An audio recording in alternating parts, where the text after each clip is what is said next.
All right, we're about to go short on NASDAQ here. Entering off of a inversion fair value gap. Looking for lower prices. I have my terminus at a pair of relative equal lows that we formed at 25,156.75. I like that as a draw. And then I have my partials for two, majority of my position to be taken off at the upper quadrant of the newly formed new week opening gap. So at open, it was a little difficult to read price today. It was a little wonky, and I expected that, especially with the news going on with Iran and the U.S. and negotiations failing.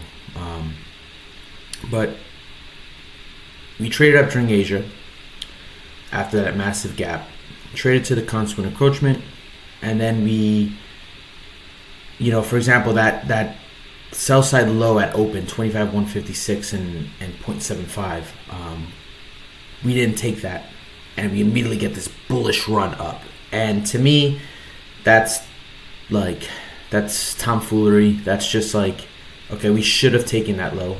So immediately, right off the get-go, I'm just like, all right, price is going to be a little wonky today, so I just have to be a little extra cautious, or just don't trade. So I wanted to see us trade up to the new week opening gap and the regular trading hours opening range gap high, and we get a close above the regular trading hours opening range gap high, and then we get a tap to we have essentially a gap closure of the new week opening gap.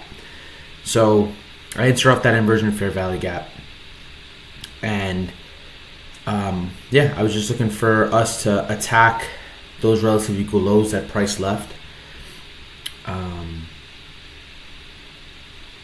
I was expecting majority of traders to be long, especially after that, what was it, that 950, what candle was that?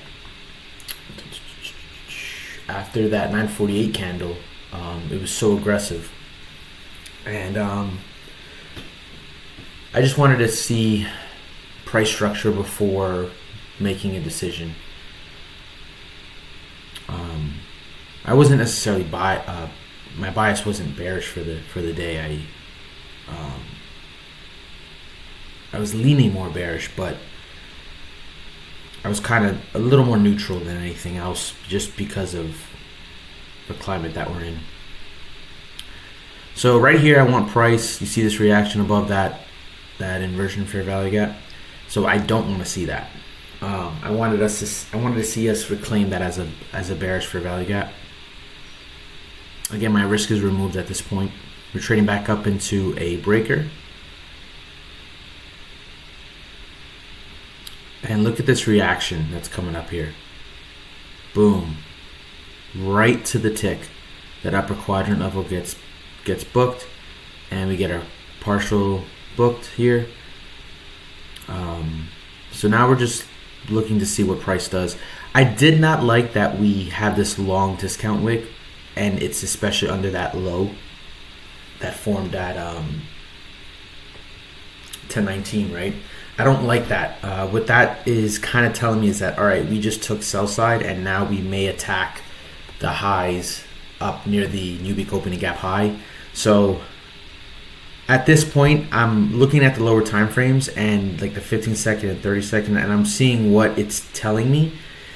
And right now, it's price is staying above inefficiencies in the upper halves of them on both the 15 and the 30 second chart. So I'm not too confident on the trade at this point.